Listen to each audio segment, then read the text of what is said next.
Muito obrigado, Pai, por essa manhã. Que o Senhor nos abençoe até aqui. Continue falando poderosamente aos nossos corações, através da vida do professor Vinícius.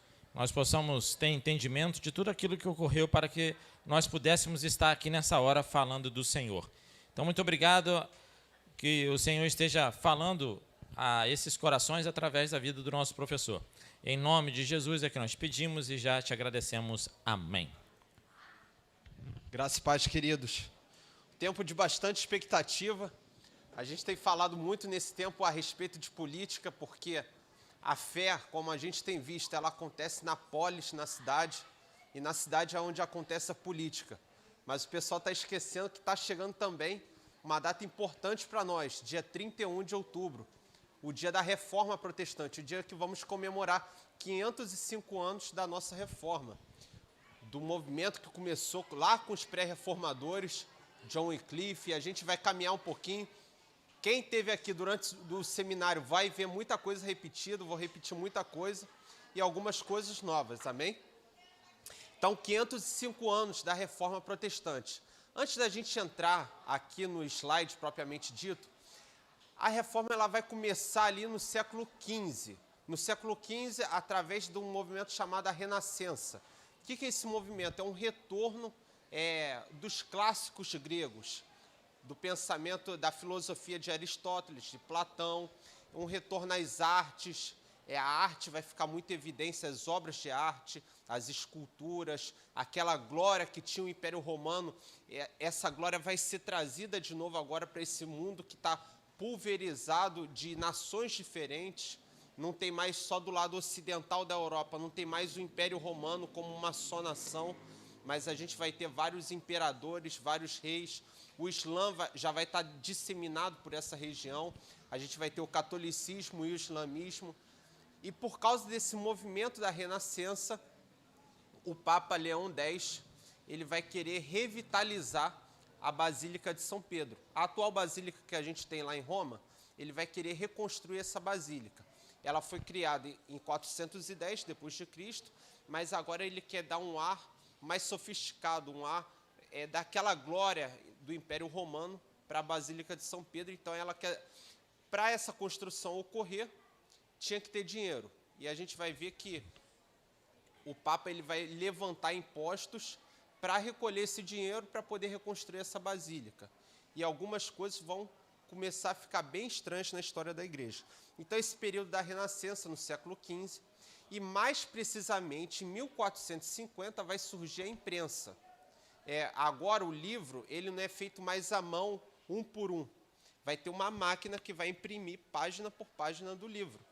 Vai ter a forma, e essa forma ela vai descer sobre uma folha de papel, e através da prensa, ali, as páginas dos livros vão poder ser criadas. Então, a divulgação da literatura vai ficar mais fácil.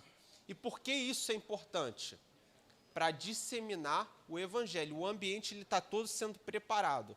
Nesse momento, as Bíblias elas ficavam nos fundos da igreja ou na frente da igreja. E só quem lia era o sacerdote. O povo não sabia muito ler. A gente está vivendo ainda na Idade Média. E por causa disso, a gente vai entrar na Reforma Protestante e um dos nomes da Reforma é Martinho Lutero. Mas esse pensamento da Reforma, que é no século XVI, ele já vai vir por alguns nomes do século XV. Quem estava aqui no Seminário de História da Igreja ouviu eu falar de John Huss, Giovanni Savonarola, na Itália, John Wycliffe, o cara que traduziu a Bíblia para o inglês. A Bíblia ela só tinha em latim e grego. John Wycliffe, ele vem, essa palavra tem que chegar a todo mundo. Então, ele traduz a Bíblia para o inglês. Giovanni Savonarola, ele vai se levantar contra o Papa ter autoridade final em tudo. Ele vai ser queimado, sentenciado à fogueira. Outro nome é John Huss, na Morávia, atual República Tcheca, que era parte da Alemanha na época. John Huss ele vai se levantar contra o termo ex-cátedra do Papa. O que é isso? O Papa, o Santo Padre que eles chamam, ele vai poder falar em nome de Deus quando ele disser ex-cátedra. O que é isso? tudo que ele disser que é normatização de Deus, ele vai falar ex cátedra. Então, tudo que ele quiser falar em nome de Deus, ele vai falar essa palavra antes para dizer que é Deus que está falando. Então, aí vai vir mais tarde a infabilidade papal, que o Papa é infalível.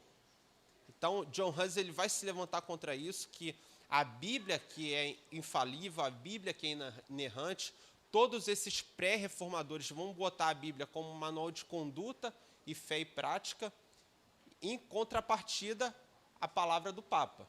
Está ficando claro, pessoal, até onde todo esse ambiente está se desenhando?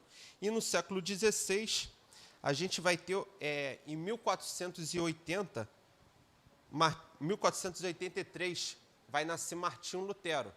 Ele vinha de uma família complicada, ele tinha problemas com seu pai, o pai dele queria que ele fosse advogado e colocava em cima dele muitos castigos físicos, castigos também duros de trabalhar na lavoura, e almejava para o filho os estudos da advocacia.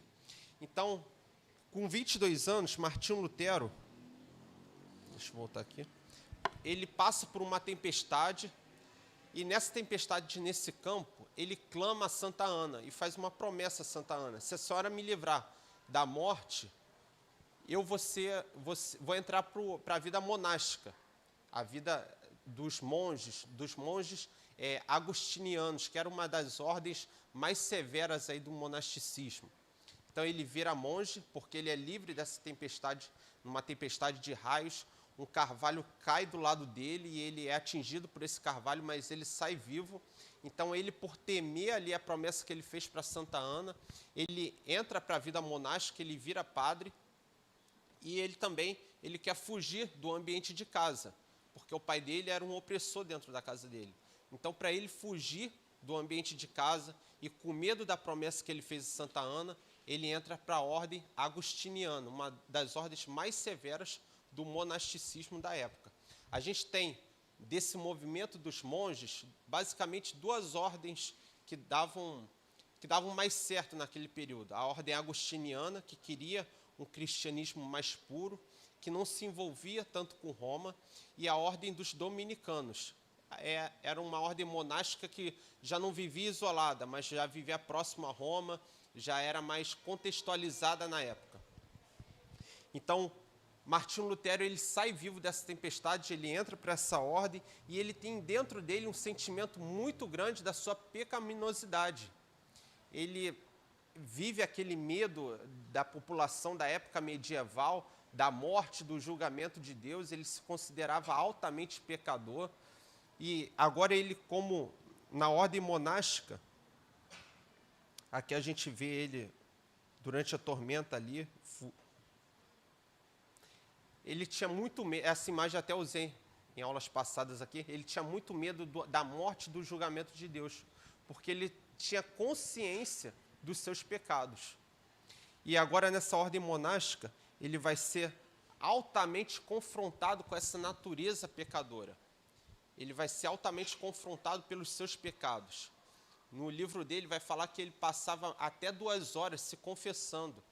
E por vezes ele esquecia de confessar algum pecado por seu disciplinador, por seu padre que estava acima dele, e ele voltava e o padre expulsava ele do confessatório, de tamanho consciência de pecado que ele tinha.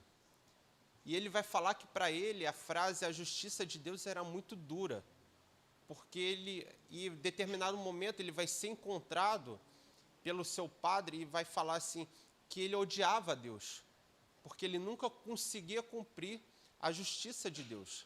Por mais que ele fizesse tudo e achasse que tudo que ele fazia era para Deus, ele sempre tinha um pecado, uma outra coisa, que ele vira e mexe tinha que ir diante do disciplinador dele, da ordem agustiniana, e se confessar. E durante várias vezes ele é encontrado na sua cela, ele se autoflagelava para expurgar os seus próprios pecados. Por que a consciência que nós temos hoje de pecado e justiça de Deus não era tão claro para Lutero? Porque naquele tempo, as escrituras, além de ser difíceis de chegar, até mesmo para os padres, para os estudantes de teologia, era difícil também de chegar no povo. Então, o pouco que eles aprendiam, eles passavam. Tanto é que esse disciplinador, mais tempos à frente, vai mandar Lutero para a faculdade de Wittenberg, na Alemanha. Para Lutero, que depois vai ser professor daquela faculdade, ele fazer mestrado e doutorado naquela faculdade. E quando ele faz o mestrado e o doutorado, aí que ele vai ler o Novo Testamento. Coisa que ele não tinha acesso quando ele estava no mosteiro. Ele só tinha acesso ao Antigo Testamento. E ao que passavam para ele verbalmente da tradição da Igreja Católica. Então, note que ter acesso à revelação do Novo Testamento naquele tempo era muito difícil. E por isso ele era confrontado pela natureza de pecado dele constantemente. Ele não entendia que o pecado, a consequência do pecado foi satisfeita em Cristo na cruz. Por isso que ele se expurgava, por isso que ele ficava com um chicote se batendo. Por tamanha era a consciência de pecado que ele tinha. Ele queria se livrar daquela natureza pecaminosa. Então aí a gente tem a imagem, e surgiu um tempo atrás o movimento dos flagelantes,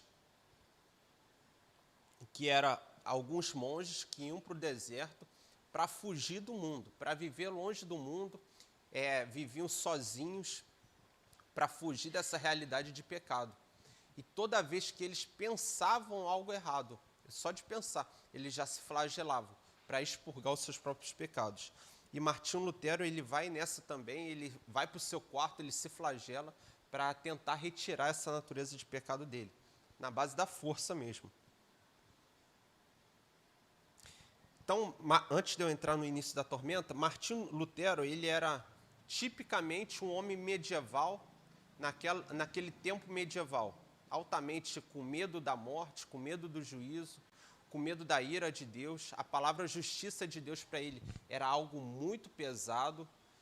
E o professor dele, o disciplinador dele do monastério, ele tenta ajudar Lutero de alguma forma e manda ele para a faculdade de Wittenberg para fazer o mestrado em teologia, que é quando Lutero passa a ter acesso ao Novo Testamento. E quando ele passa a ter acesso ao Novo Testamento, mais propriamente dito a carta de Romanos, ele lê lá em Romanos 1,17, que o justo viverá pela fé. Se vocês puderem abrir aí comigo, vamos lá em Romanos 1, verso 17.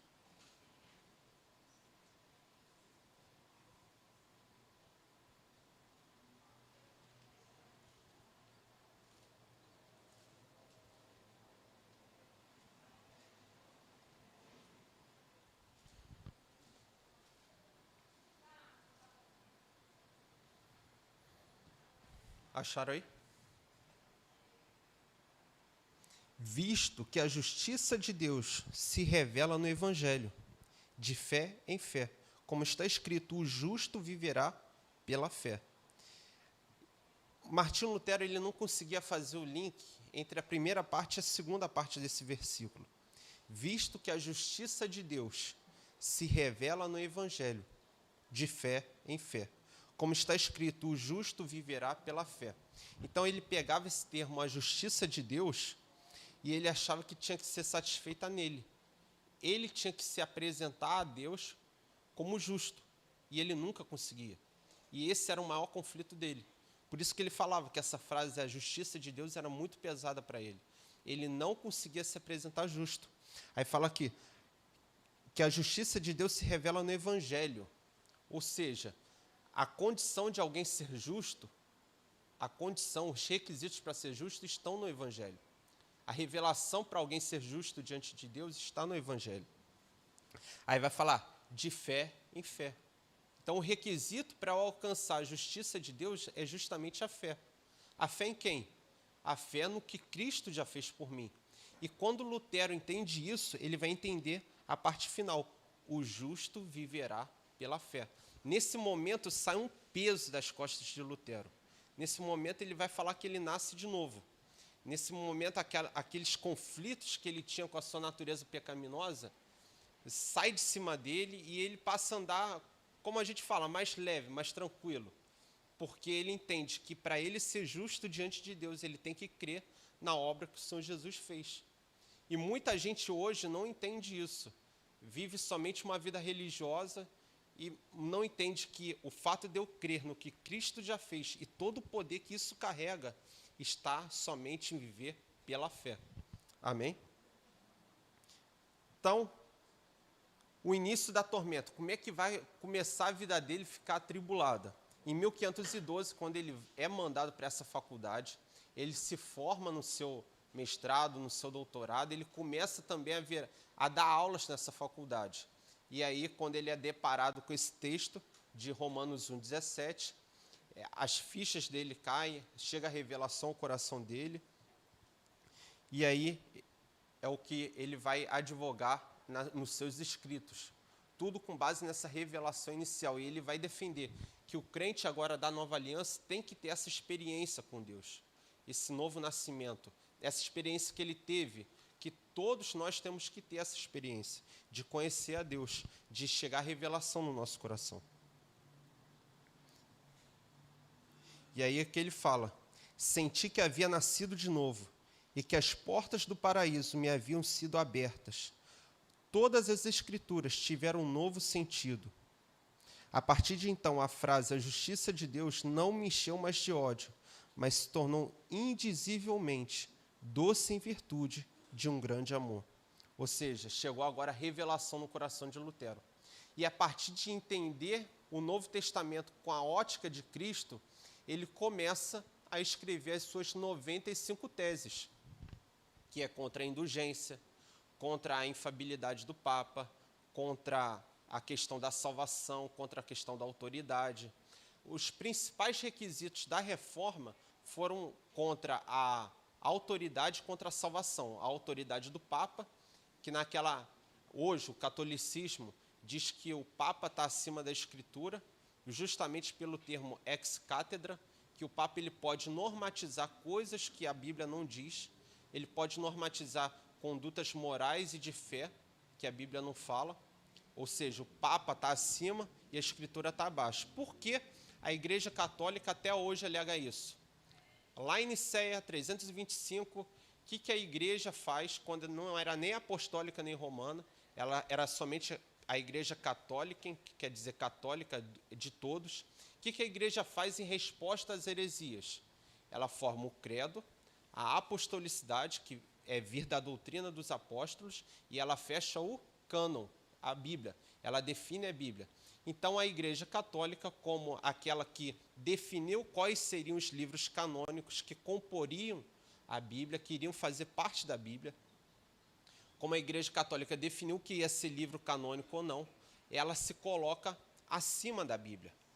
Mas Lutero ele vai dizer o seguinte: olha, não é a Bíblia e não é o que o Papa fala, é o que Jesus fala.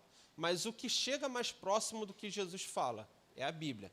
Então, a Bíblia, aqui na Terra, vai ser fonte de autoridade para a nossa fé, para a nossa conduta. Lutero, ele via que, como ele traduziu a Bíblia para o alemão, no seu exílio, ele via que nem tudo a Bíblia falava, e nem tudo era claro. Para todas as outras coisas que a gente não vê na Bíblia, que condutas do dia a dia, uma decisão que tomar, a gente consulta o Espírito Santo. Então, Lutero falava que não era nem a Bíblia e nem o que o Papa falava, mas sim o que Jesus dizia. Mas o que chega mais próximo ao que Jesus diz? É o que o Papa fala ou o que está registrado? É o que está registrado, é o que nós temos de revelação, que é a Bíblia. Então, por causa disso, Lutero bota acima da palavra do Papa a Bíblia. E isso a Igreja Católica não aceita até hoje. A Igreja Católica aceita que ela tem autoridade sobre a Bíblia, porque ela, no Concílio de Nicéia, formou a Bíblia. Mas isso dá margem para pensamentos humanos, para pensamentos de interesses humanos, para dizer o que quiser. Por isso que, se o Papa falar ex cátedra e dizer o que ele quiser entender, vai dizer que é Deus falando através dele, mesmo que contraria a Bíblia. Entenderam de onde está vindo essa dificuldade de Lutero? Pode falar, pastor. É a partir daí que surge, então, a criação da Bíblia, de 66 livros, um e outro diferente, com 73. O pregão foi feito no dia, justamente, entre aspas, final, colocado na porta da igreja, onde ele agora é considerado desonrado. Ele Excomungado.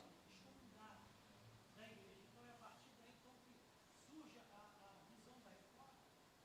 A visão da reforma ela surgiu no dia 31 de outubro de 1517, quando ele prega as teses. Mas a Bíblia ela surgiu já em Nicéia, em 325.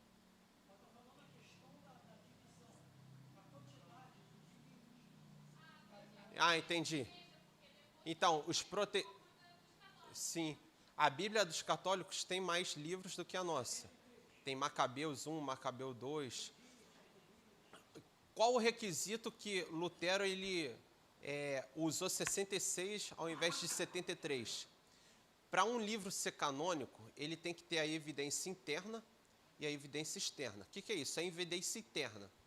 Nada que está naqueles livros pode contrariar o que já foi dito na Bíblia. Essa é a evidência interna. A evidência externa é quanto à autoria daquele livro. Ah, mas a gente tem o livro de Hebreus. Mas a tipografia, a redação do livro de Hebreus aponta para que, se não foi Paulo, foi alguém muito próximo a Paulo que tem escrito. Então, por mais que não tenha autoria, a evidência escrita do livro de Hebreus é bem forte. Então, a evidência externa daquele livro é forte. Então, quando bate esses dois requisitos, a evidência interna e a evidência externa, por um livro dentro da Bíblia, esse livro é originalmente canônico. Por exemplo, o livro Jesus ele vai citar sobre Enoque, mas Enoque não tem na Bíblia. Mas a evidência interna do livro de Enoque é muito fraca, porque quando a gente coloca em comparação com outros livros da Bíblia, não bate, não fecha, tem divergência. Então, por isso que não está na Bíblia. Agora, Macabeus 1, que é um livro que está na Bíblia católica, é um livro predominantemente histórico, que fala do contexto da época. Quando a gente pega e bate com a evidência externa, a gente não sabe nem quem escreveu, e nem quem chega próximo de quem escreveu Macabeus. Então, a evidência externa não bate. Então, por isso que nós, protestantes, adotamos 66 livros ao invés de 73. Foi, pastor? Então, pessoal, essa revelação ela chegou até Lutero sobre a justiça de Deus está sobre o cristão porque ele crê. O cristão se tornar justo diante de Deus porque ele crê na obra de Cristo. Então, em 31 de outubro de 1517, ele já é professor da Faculdade de Wittenberg, na Alemanha. Ele chama seus alunos para o debate. E o debate daquela época é pegar o que vai ser debatido e colocar ali para todo mundo ver, para que todo mundo tenha ciência do que vai ser debatido. Isso acontece nas faculdades hoje em dia, é normal. A gente vai no mural, debate de filosofia, democracia e comunismo. Tem na faculdade, normal. E tem lá o tema do debate. Então, o Lutero ele chega no mural da faculdade na época, que era a porta da igreja de Wittenberg, ele cola lá as 95 teses, um chamado para o debate para os seus alunos. Mas, naquela região da Alemanha, em Wittenberg, tinha um cara ali que era um emissário papal. Ele é um cara escandaloso.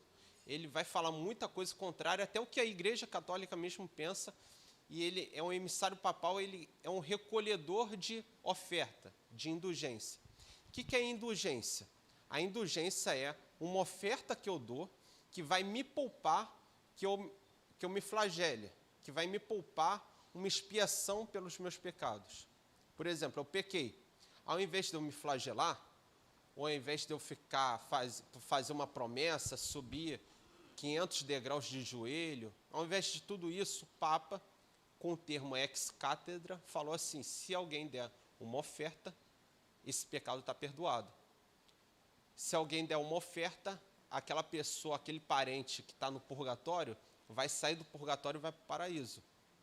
Tudo utilizando o termo ex cátedra, que é do latim. Em matéria catedrática, em matéria de Deus, o Papa fala, está falado e está valendo. Então, por causa disso, esse cara, esse emissário papal, Johannes Tetzel, ele está lá em Wittenberg e ele está recolhendo dinheiro de todo mundo, oferta de todo mundo. E ele começa a pregar um monte de coisa errada. E o que ele vê? As 95 teses de Lutero, falando duras críticas a respeito do sistema de indulgências, a respeito da autoridade do Papa, a respeito da salvação. E aquele cara, ele fica revoltado com aquela situação. E aí a notícia já percorre, já chega até o Papa, já chega até o imperador, e aí começa a tormenta de Lutero. Aqui ele pregando as suas 95 teses. Lutero, ele não tinha o desejo de romper com a igreja, ele amava a igreja, mas ele queria reformar a igreja, ele queria que mudasse as coisas. Ele tinha um profundo amor pela igreja, pelo Papa, tanto é que quando ele é chamado para comparecer perante o Papa, o Papa chama ele através de uma bula papal para se retratar, ele chega e ele deita na frente do Papa. Aí o Papa dá para ele, depois envia a bula papal para ele, dizendo que ele tem 60 dias para se retratar. Ele pega a bula papal, olha assim, ele rasga e joga na fogueira. E ele queima junto todos os livros de direito canônico, de direito católico, que eram todos os livros que o Papa escreveu como autoridade. Por quê? Ele não concordava com aquilo. Ele não concordava que o homem era salvo por dar uma oferta. Ele não concordava que o perdão dos pecados era por dar uma oferta. Mas era porque o sangue de Jesus nos lavou. Amém? Então, esse cara aí, Johannes Tetzel, ele era altamente herético, altamente escandaloso nas suas heresias. E olha algumas coisas que ele vai falar. A indulgência que vendia deixava o pecador mais limpo do que quando saía do batismo. A oferta deixava mais limpo do que quando ele saía do batismo. Não vai parar por aí, olha só. A indulgência deixava o pecador mais limpo do que Adão antes da queda. E as pessoas não tinham acesso às escrituras. E eu, na época, se eu estivesse lá ouvindo isso, eu também ia deixar minha moeda. Eu não sabia. Que a cruz do vendedor de indulgências tinha tanto poder como a cruz do cristão, de Cristo. Ele pegava a cruz dele, do cordão, e botava sobre aquele que estava dando a oferta e dizia que o pecado estava perdoado. Que a cruz do vendedor de indulgência tinha tanto poder como a cruz de Cristo.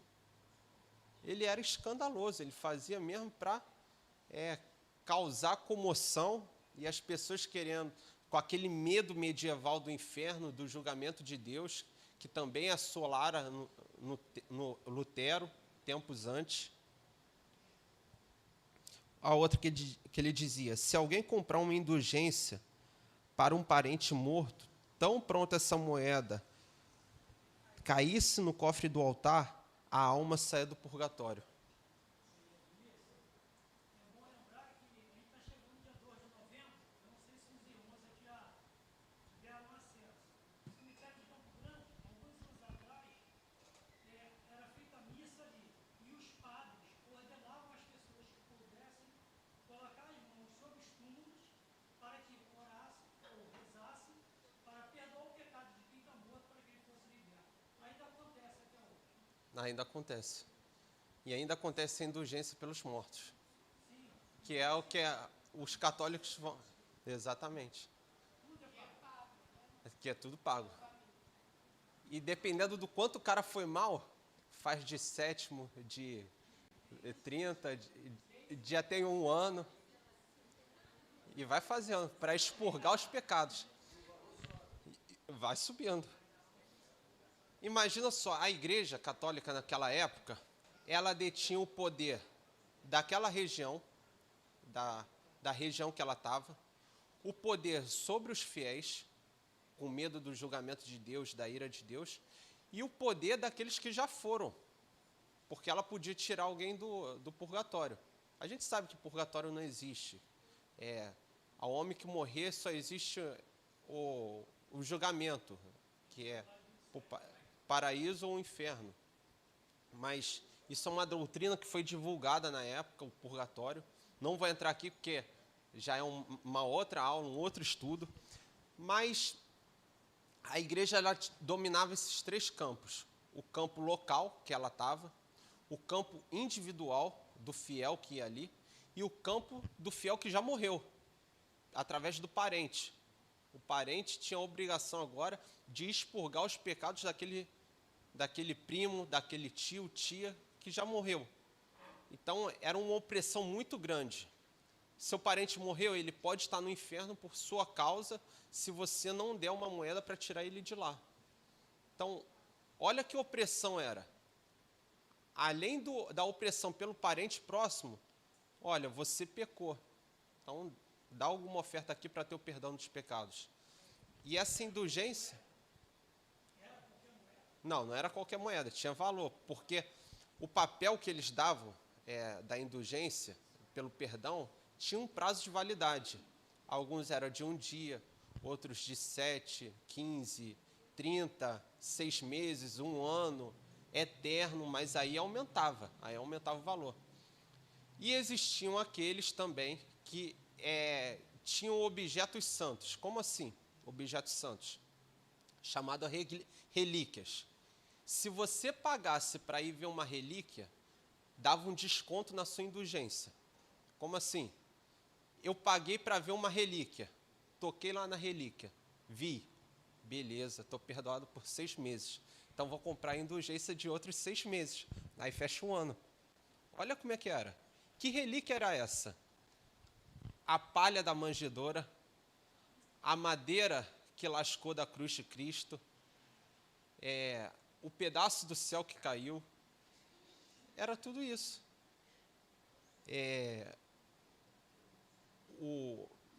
Diz aí qualquer coisa que possa.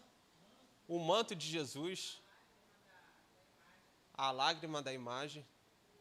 Tinha o pessoal mais rico daquela época, os príncipes, tinham, além das suas bibliotecas, os seus quartos que eles colecionavam relíquias. E cobravam para as pessoas irem lá e olhar as relíquias. Bom, eu olhei a relíquia, fiquei lá 1 minuto olhando a relíquia. Agora eu vou comprar indulgência porque eu vou ter um desconto. Olha como é que era a fé daquele tempo. As pessoas não tinham noção do Novo Testamento. E Lutero ele vai se levantar contra tudo isso. Nas suas 95 teses, ele vai combater tudo isso. E claro, ele vai estar mexendo nos poderosos. Entre esses, o Papa Leão X, que quer reformar a Basílica de São Pedro. O imperador, que tem o seu poder de império reafirmado pelo Papa. Carlos V, que vai ser o próximo imperador, que também vai ter o seu poder reafirmado pelo Papa. Lutero está indo contra os grandes. Ele está indo contra os grandes para falar sobre uma fé que se baseia na crença em Cristo, e não na crença da indulgência, da oferta, da relíquia, não numa crença de toma lá, dá cá. E vê se não é parecido com o que nós temos hoje. Vê se não é parecido com o que temos hoje. Faz um sacrifício financeiro para ter uma bênção financeira. Faz uma fogueira santa para ter o seu carro, a sua casa. Só trocou antes era salvação. Hoje é um bem financeiro, hoje é um bem material. Então, só está trocando o meio, mas as práticas estão quase iguais. Aí Lutero ele vai falar na tese 82 dele o seguinte: se era verdade que o Papa tinha poderes para tirar uma alma do purgatório, tinha que utilizar esse poder não por razões tão triviais como a necessidade de fundos para construir uma igreja, mas simplesmente por amor, e assim fazê-lo gratuitamente. Na tese 92 de Lutero, ele vai falar que o Papa ele tinha que dar todo o dinheiro que ele recolhia com indulgência para os pobres, que era uma razão mais essencial do que construir uma igreja. Aí o emissário papal está onde? Em Wittenberg, lendo as 95 teses. Essas teses chegam até quem? A Leão X, que é o Papa da época. E esse Papa ele é um Papa altamente corrupto. Ele vai querer a todo custo levantar dinheiros e fundos. E ele vai usar da sua autoridade para dar uma carteirada em Lutero. E ele vai emitir a bula papal. Lutero, 60 dias para se retratar. E Lutero não se retrata, rasga a bula, queima os livros católicos. E por causa disso, ele é excomungado agora da igreja. Ele está separado da igreja. E depois, tempos depois, na dieta de Worms, em 1521. Que dieta é essa? Que Lutero agora ele comparece perante o imperador fala assim, todos esses livros aqui são seus? Lutero pergunta para Lutero, que é o livro que ele escreveu as suas teses, e ele fala que sim. E ele fala, você quer se retratar sobre eles? Mas dentro da cabeça de Lutero tem um conflito. Por quê? Toda autoridade é levantada por Deus. Bom, eu vou contrariar o imperador? Ele é uma autoridade levantada por Deus. E ele pede um dia para ele poder pensar sobre a questão. E ele vai para o seu quarto e ele tem também um salvo-conduto. O que é isso? Porque ele foi declarado herege pela igreja. Então, se alguém matar um herege, não é pecado. A igreja falava isso na época. Bom, matou um herege, menos um no mundo. Então, não é pecado matar o herege. Então, Lutero ele tem um salvo-conduto do príncipe da Saxônia, que é Frederico III, que ele não concordava com Lutero, ele concordava com a igreja, Frederico III. Mas ele, como príncipe da Saxônia, e Lutero, como cidadão da Saxônia, que é a atual República Tcheca hoje, queria que Lutero tivesse um julgamento justo. Por quê? O que aconteceu 100 anos antes, no século XV? John Hus. John Hus tinha também um decreto do imperador que ele teria um julgamento justo. Aí a igreja veio, declarou ele como herege, mataram John Hus queimado. Então, Lutero temia isso. Então, ele pede esse salvo-conduto para o imperador, por meio de Frederico III. Frederico dá, e agora ele pega um dia para pensar a respeito se ele vai se retratar ou não. Aí, Lutero, no dia seguinte, ele comparece perante o imperador e fala o seguinte, que... Deixa eu ver se eu só acho aqui. Não posso nem quero me retratar de coisa alguma, pois ir contra a consciência não é justo, nem seguro. Deus me ajude. Amém. Ou seja, agora ele está contra o império e está excomungado da igreja. É um herege para a igreja e ele não se retrata perante o imperador. Então, Frederico III, sabendo que ele vai ser morto, forja um sequestro relâmpago. Lutero achava que era de verdade o sequestro. Ele é preso, amarrado e levado para o castelo de Wittenberg. No castelo ali, ele fica exilado durante um tempo e ele vai começar a traduzir a Bíblia em original para o alemão. E ele vai nessa empreitada durante um bom tempo. Mas do lado de fora, tem quem? Os alunos de Lutero. Philippe Melanchthon, que foi uma das figuras aí da Reforma Protestante na Alemanha. Outros professores que ele formou, os seus discípulos, os seus alunos, que começam a dar corpo àquela reforma protestante que está acontecendo, que aconteceu por meio das ideias de Lutero, e agora os alunos dele estão se levantando na cidade e trazendo a mensagem do Evangelho para todos. Os fiéis da Igreja Católica já não estavam felizes com aquela situação da igreja de explorar, de botar aquele terror. E por causa das pregações dos alunos de Lutero, dos professores que Lutero formou, vai surgir a revolta dos camponeses, em 1530. E esses camponeses vão se levantar, principalmente na Alemanha, contra aquela situação que a igreja vinha impondo um caos, com medo da morte, com medo do juízo eterno, com medo do inferno, da exploração. O imperador do Império Germânico, que não era somente a Alemanha, era a Áustria, parte da Espanha, esse imperador ele vai ficar meio que desesperado porque ele tem que deter a ameaça dos turcos que estão tentando invadir a Alemanha. Os turcos são de origem do islamismo, e agora ele tem que controlar uma revolta interna dentro da sua nação. Então, por causa disso, a Alemanha está num caos. O Império Germânico ele está um caos internamente e um caos externamente. Os turcos querendo entrar e os camponeses se revoltando, ninguém mais trabalhando, ninguém mais gerando riquezas. Tudo isso por causa que os olhos foram abertos. Os camponeses queriam que não fosse mais só a religião católica que predominasse, mas que deixasse o protestantismo agora tomar forma.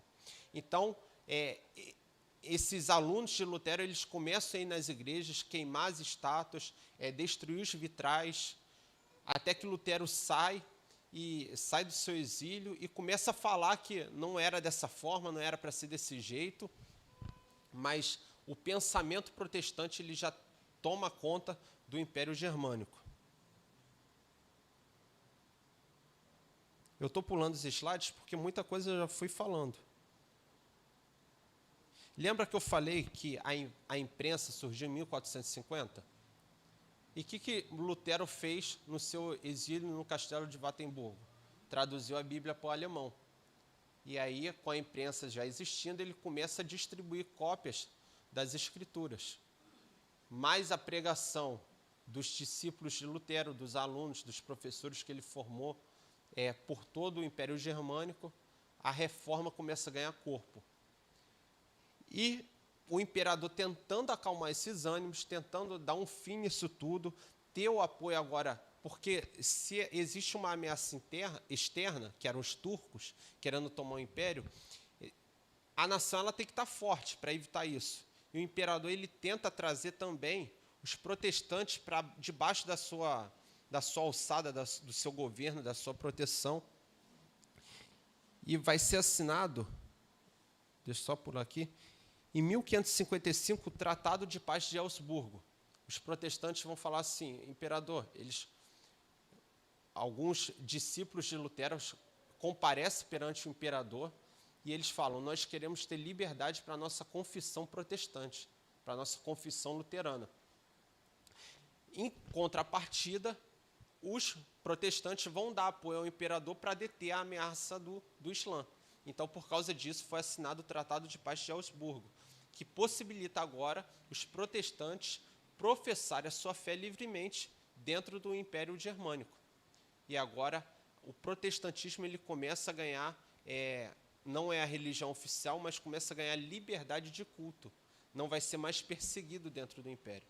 Isso aí ele teve que romper um pouco relações com o Papa Leão X, porque o Papa queria impor o catolicismo, e se ele deixasse que o Papa impôsse o catolicismo dentro do Império Germânico, o Império ia estar dividido e os turcos iam poder invadir facilmente o Império Germânico. Mas, por causa disso, Deus prepara todo o contexto para que envie uma guerra e faz com que um tratado seja assinado para que o protestantismo ganhasse corpo dentro do Império. Em contrapartida, na Suíça, no mesmo tempo, a Suíça era uma união de estados confederados, ou seja, cada estado possuía sua autonomia, cada estado poderia ter a sua própria religião. Vai surgir o que a gente já viu aqui, que é o Eurico Zwinglio, que era um pároco e político da cidade de Zurique. Ele vai levantar as mesmas filosofias protestantes que Lutero, mas Lutero foi por meio de uma revelação e Eurico Zwinglio foi por meio do estudo das Escrituras. E a Suíça passa a ser, a partir de então, um estado protestante, oficialmente o primeiro estado protestante daquela nação ali da Idade Média, do século XV, do século XVI ali. Tudo por causa que a Bíblia ela pôde chegar de uma forma clara para todo mundo, no idioma de todo mundo. A Bíblia, acesso a ela é em 1550, é isso? 1550, isso aí, a primeira Bíblia. A partir daí, de onde as pessoas passam a ter acesso à Bíblia? Já no século XV, John Wycliffe traduziu para o inglês lá na Inglaterra. Aí ele não traduziu tudo. No século XVI, na Inglaterra, os discípulos dele já começaram a dar a Bíblia em inglês disponível para alguns, porque em 1450, ainda no século XV, a imprensa possibilitou a publicação de várias Bíblias. Aí na Alemanha, no idioma alemão, que foi depois, no século XVI, Lutero pôde divulgar a Bíblia. Mas esse exílio de Lutero durou mais ou menos 10 anos, e foi o tempo que ele ficou traduzindo a Bíblia. Ele ficava em altas crises ali, tentando usar as palavras do idioma alemão para compor o sentido que ele lia no original. Realmente deve ser bem trabalhoso. Mas, por causa disso, por causa da reforma protestante, e que todos agora tiveram acesso à leitura, a educação ela passa a ser pública. Todos devem ter direito à educação. Então, começou com uma reforma na fé, que trouxe a verdadeira fé e agora vem para dentro da cidade e influencia as políticas sociais. Agora a educação é pública, a educação não é somente para quem tem dinheiro. Lutero, ele só não se formou em advocacia porque ele foi para o monastério, mas era um valor muito alto colocar ele numa faculdade de advocacia. O pai dele chega até a falar, Lutero relata nos seus escritos, que o pai dele juntou dinheiro, a frustração do pai dele que juntou dinheiro a vida toda para botar ele numa faculdade de advocacia e ele entra para um monastério. Então, ou seja, era muito custoso, custava muito alguém fazer uma faculdade. Que dirá ter acesso básico à educação. E por causa da reforma, que agora todos podem ler as escrituras, a educação passa a ser aberta para todo mundo. Tudo isso por causa de uma reforma que ocorreu no campo da fé, da religião, e agora influencia a sociedade. Por causa disso, a Bíblia chega a todo mundo e as pessoas têm acesso à educação, as pessoas agora têm acesso não só à educação, mas à cultura, e a gente vai começar a entrar na Revolução Industrial, que o homem vai buscar meios melhores para poder trabalhar e buscar o seu sustento. Ele não vai viver somente como um empregado do outro, mas ele vai ver a capacidade dele ser um empreendedor e conquistar dinheiro e riquezas. Tudo isso por causa da reforma protestante.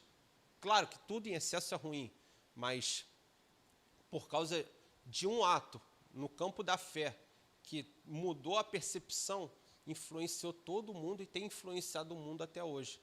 E depois, com o estudo da teologia de João Calvino, que foi um grande sistematizador e também reformador, ele sistematizou as escrituras em assuntos e, posteriormente, os teólogos formados na Academia de Genebra, que é onde João Calvino era professor, ele começam a resumir as teses de Lutero em 5 princípios. E a gente vai ver aqui, ó. Sola fide, somente a fé é necessária. Sola gratia, somente a graça de Deus. Solus Christus, somente Cristo. Soli Deo glória, glória somente a Deus. Sola Escritura, somente a Escritura. Então, das 95 teses, elas ficaram divididas nesses 5 solas, nesses 5 assuntos. Somente a Deus a glória, somente a Escritura, somente a fé, somente a graça, somente a Cristo. Dá para resumir as 95 teses nesses 5 pontos. E isso não foi Lutero que dividiu, ele foi escrevendo seguido. Mas para entender por assunto, os teólogos mais modernos começaram a dividir nesses 5 tópicos. E hoje a gente vê que são a base da igreja protestante, a base da igreja evangélica. Claro que tem gente que não liga muito, né? Mas a igreja protestante, raiz, que está estabelecida sobre os fundamentos da reforma, leva em consideração muito isso aqui. Vamos voltar só um pouquinho aqui, ó. Somente a fé. A salvação é pela graça mediante a fé. Efésios 2, do 8 ao 9. Então, num só versículo, a gente tem 2 princípios da reforma, somente a fé. Como é que eu recebo a salvação? É pela graça. E como é que eu acesso a essa graça? Por meio da fé. Então, somente a fé, somente a graça. Somente Cristo, que é o nosso interlocutor até Deus. Não é Maria, porque a Igreja Católica promove o culto a Maria. Não é Maria. Maria foi alguém que cumpriu o seu chamado de ser a mãe de Jesus, mas não é para dar um culto a ela. Ela vai ser bendita entre todas as mulheres, sim, porque ela carregou a encarnação do Verbo dentro de si. A encarnação de Jesus Cristo se fez carne por meio do ventre de Maria, mas ela somente foi uma bem-aventurada que cumpriu o seu chamado, e não uma santa que deve ser venerada. Então, somente Cristo. Somente a Deus a glória. A glória dele não é para ser dividida com os santos. Os santos são exemplo de fé, de testemunho, de perseverança, mas somente a Deus a glória. Somente a Escritura, como norma de conduta e fé e prática. Não é o que o Papa fala, porque a gente viu que o Papa falou serviu para colocar os interesses de Roma acima das Escrituras. Então, se a gente colocar a Escritura acima, a gente não vai ter margem para pensamentos humanos, para achismos humanos. E por causa disso, a reforma foi feita e hoje nós estamos aqui. Amém? A educação pública chegou a todos. Se alguém tem um filho na escola pública e recebe educação, é por causa do movimento da reforma. E nós temos acesso à Bíblia, coisa que aquele povo antigo não tinha. Nós temos acesso à revelação, coisa que era muito difícil e ficava na mão de Johannes Tetzel dizer como alguém seria salvo. Ficava na mão do Papa dizer como alguém seria salvo e por quanto tempo aquela indulgência iria valer, porque as pessoas não tinham acesso à Bíblia. Eu trouxe um livro aqui, é um livro do mestrado que eu estou fazendo, de História da Igreja. Esse livro é muito bom, eles são 2 volumes, eu trouxe o segundo. Quem puder adquirir, A História Ilustrada do Cristianismo, aí compra no Mercado Livre. Ele vai falar todo o contexto da época. É bom que, pelo menos para mim, é um livro que tem figura. Aí quebra um pouco da leitura seguida, porque dá para olhar um pouquinho de figura. Mas ele é muito didático, uma linguagem muito fácil para aprender, e eu creio que vai abrir nossos olhos. Editora Vida Nova. A História Ilustrada do Cristianismo. Assusta pela grossura, né? Mas tem capítulo que tem 2, 3 figuras e dá para ir fácil.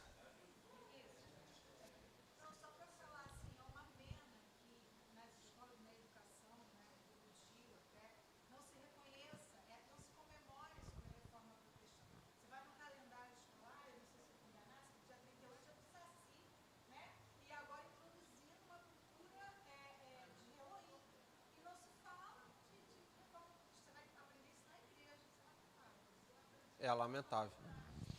É porque, mais especificadamente, o Brasil, ele foi evangelizado pelos jesuítas, né? Então, se a gente for para uma nação americana, por exemplo, vai ter o dia da comemoração da Reforma Protestante. Eles recebem educação básica lá e eles comemoram esse dia.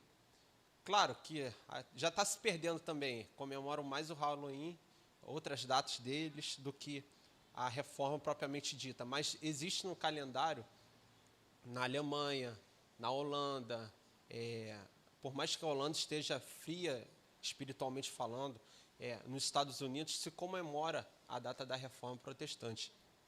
Mas aqui no Brasil se deve tanto em virtude por causa da evangelização predominantemente católica. E não porque... Até os protestantes vieram.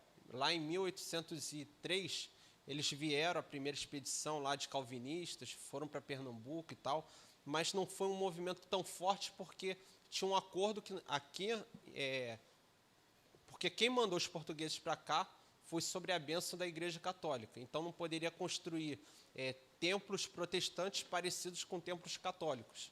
Então, tinha aquele formato ainda de casa, aquele formato bem disfarçado, né?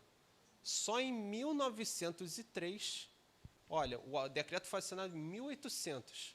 Em 1903, esse decreto caiu por terra. Aí as igrejas puderam se parecer justamente com igrejas mesmo. Tem aquela arquitetura gótica ali e tal. Aí, por causa disso que o brasileiro não comemora tanto. Alguém quer fazer alguma pergunta, pessoal?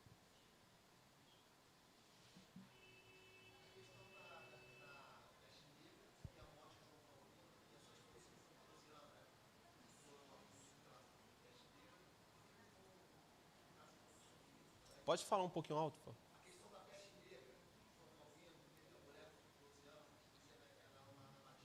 Isso. A peste negra, ela já vinha desde a época de Lutero. Ela vai se estender, ela vai ter um ápice ali no final do Império, quando Carlos V ele vai ser eleito novo imperador. Carlos V tinha um poder muito grande por toda a parte ocidental da Europa, hoje a parte ocidental. Então, nesse momento, a peste negra ela vai crescer junto com a revolta dos camponeses. lá em Wittenberg, na Alemanha, na Saxônia, na Morávia. E aí, junto com isso aí, vai acontecer a Guerra dos 30 Anos, que é a guerra da França com a Inglaterra. Então, olha o contexto. Peste negra, Guerra dos 30 Anos, lá mais para cima na Morávia, e a revolta dos camponeses, tudo isso acontecendo junto, internamente. E externamente, a invasão dos turcos, vindo do lado oriental para invadir. E, contrapartido, o catolicismo sendo atacado pelas ideias protestantes. Tudo isso vai colaborar para o Tratado de Paz de Augsburgo. Bom, pelo menos vou controlar o público interno para a gente se fortalecer e lutar contra a ameaça turca. Aí, de fato, a esposa de João Calvino, ela morre em decorrência da peste negra. Mas João Calvino, ele foi até uma parte contemporâneo de Lutero, mas ele vai surgir um pouquinho depois, em 1555, que a Faculdade de Genebra, a Faculdade Teológica de Genebra, ela vai ganhar força, quando já foi assinado lá na Alemanha o Tratado de Paz de Augsburgo. E Genebra fica na Suíça, na Alemanha, mas era tudo dominado pelo mesmo império, o Império Sacro Germânico. Foi? Pessoal, alguma dúvida aí? Pode perguntar, ainda tem um tempinho, né, pastor?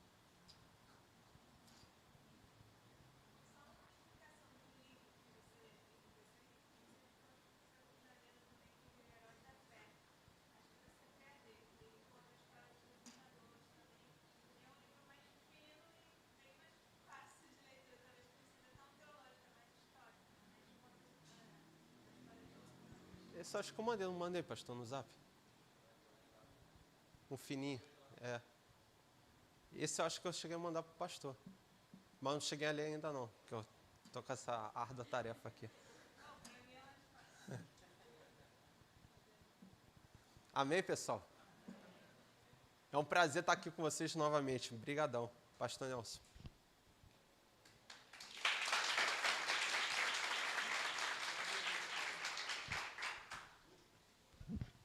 Obrigado, meu querido, que Deus te abençoe. Essa cabeça que guarda tudo, rapaz. Entendeu? Eu já tinha esquecido tudo lá no seminário.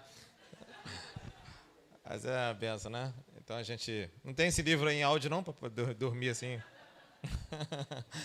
Brincadeiras à parte, a gente tem que se empenhar mesmo em buscar, né? E dar essa importância para a reforma, né? Como ele falou, foi ele que falou, né? Igreja raiz, né? A igreja raiz, ela tem que se preocupar mesmo com a reforma, que são os nossos princípios. Então a gente não pode esquecer, né? Não é porque tem um tambor aqui, uma moto, isso não tem a ver com doutrina. Isso não tem a ver com mudança de princípios, né? Então é isso que muitas pessoas têm dificuldade hoje em dia nisso, né? Porque escureceu uma parede, porque tem uma moto, porque tem um tambor, e pensa que mudou a doutrina. Isso não tem nada a ver. E a doutrina, ela permanece. A doutrina nossa, ela vai permanecer para sempre. A gente não vai mudar. Agora, costumes e coisas que não dão certo ou nunca deram certo, isso tem que mudar para a gente poder continuar avançando. Então, que Deus abençoe, né? Tem lá os links lá no Instagram, que também tem aula, tem alguns estudos lá no... Segue aí lá. É Vinícius Tropiano ou Tropiano, Vinícius? Prof.vini Tropiano. Muitos já seguem lá, né? Aí que a gente possa continuar aprendendo cada vez mais para a gente não ser enganado por qualquer doutrina, qualquer evento desse aí que bate. Muitas pessoas estão sendo enganadas até hoje, como antigamente, né? Eram enganadas porque não tinham conhecimento da palavra, mas hoje também muitos são enganados porque não querem conhecer, que acesso, né? No Rio de Janeiro, você ligou para pedir uma pizza, cai na igreja, né? Tem igreja em todo que é lugar, diz que oração, não, tem pizza não, mas eu oro por você, vem aqui. No Rio de Janeiro não tem como, você liga a televisão, tem canal de alguém falando do evangelho, né? Esquece esse negócio de doutrina, esquece, né? Mas vai ter alguém fazendo o trabalho do Senhor. Então, hoje em dia não tem desculpa, mas as pessoas são enganadas. Então, vamos ficar de pé, vamos orar e logo mais vamos trazer alguém para a nossa igreja a fazer o seu mais um. Tem testemunho à noite também, tem testemunho domingo que vem. Domingo que vem é só à noite, tá, gente? Lembrando, tá? Para ninguém chegar aqui de manhã, né, com seu pãozinho, vou tomar café lá na igreja. Aí. Se errar, já vai lá para casa, que a gente toma café lá, conversa. Aí leva lá para casa que a gente fica junto. Então, gente, domingo que vem também, além de culto da família, à noite, né, tem pregador de fora, tem testemunho de cura. Então, os irmãos estejam convidando alguém para estar junto com a gente. Não vamos esquecer de fazer mais um. Nós vamos estar nos empenhando, né, para fazer a vontade do Pai até o final do ano. Não tem isso. Para Deus não tem assim, 2023 nós vamos fazer. Não. Para Deus, o tempo está correndo. Né? Não é por causa de política, não é por causa de nada. A gente tem que continuar avançando, ganhando almas, ganhando pessoas, falando do Evangelho, fazendo como teve a atividade dos homens. E a gente, se puder, a gente vai continuar trabalhando para ter outras atividades durante o ano. Se puder, a gente vai continuar. Já temos a nossa Plenitude Fest, que vai ser no dia 17. Guardem isso, né? Guardem essa data para todos estarem presentes com as suas famílias, tá? Famílias e amigos. Então tem que ser um festão mesmo para muita gente. O sítio é bem grande para a gente poder estar todo mundo junto, juntamente também com os batismos que irão acontecer. Então vamos orar. Senhor, meu Deus, muito obrigado, Pai, por essa manhã. Obrigado pela vida do Vinícius. Continue dando essa instrumentalidade, sabedoria, para que ele possa levar, Senhor Deus, o conhecimento da Tua palavra. E também, Senhor Deus, tudo aquilo que o Senhor tem preparado durante a história, através de homens, Senhor Deus, que foram fortes e corajosos, ó Pai, para que nós pudéssemos estar aqui nessa manhã falando do Senhor. Então, Senhor Deus, que o Senhor continue dando essa instrumentalidade para ele, para que ele possa continuar ensinando nesta geração. Nós te agradecemos, ó Pai, pela oportunidade de estarmos nessa manhã aprendendo mais da Tua palavra. E em nome de Jesus é que nós pedimos e já te agradecemos. Amém. Só um momento, o dever de casa. Vê se você consegue colocar aquele link lá, o dever de casa. Assistir o filme do Lutero. Hoje. Porque semana que vem já é a Reforma Protestante. Alguém vai perguntar para você o que é, você já viu o filme, aí você indica a pessoa. No YouTube, a gente vai colocar no link da igreja. Aí, se você não tiver no link da igreja, você pega alguém para falar, para botar você. Se você não tiver como, você olha no YouTube, tem lá em qualidade 1080, dá para você ver perfeitamente. Lutero, aí é o filme do Lutero. Aí você vai ver isso tudo que ele passou, o sequestro, ele traduzindo a Bíblia com o rei, traduzindo a Bíblia para o alemão, essas perseguições todas que teve, ele fazendo o seu sacrifício, subindo, né, a escadaria, tentando encontrar Deus, o vazio que ele sentia no coração dele. Foi isso que, né, culminou nesse acontecimento, essa busca por mais de Deus, através ele encontrou a reforma, as 95 teses. Então está tudo lá. No... Não, estou falando o que é que tem. O que é que tem? A sinopse. A spoiler. Aí no final. Então, queridos, busquem, né, assistir para que vocês possam indicar esse filme. Chame seus filhos para ver, talvez as crianças não saibam por que nós estamos aqui hoje, por que nós somos diferentes dos católicos, por que nós seguimos essa doutrina protestante, por que nós somos chamados de protestantes, né? Que às vezes a pessoa de fora, as gostam de chamar, né? Eles são protestantes, né? Evangélicos, protestantes, que é já para dizer que a gente, como se fosse rebelde, né? Como se fosse alguma coisa. Não, mas não é isso. Nós protestamos contra as coisas erradas que queriam colocar na igreja. Então vejam o filme, né? Almocem lá, vou passar a tarde. Vamos sentar aqui, família, vamos assistir esse filme aqui rapidinho.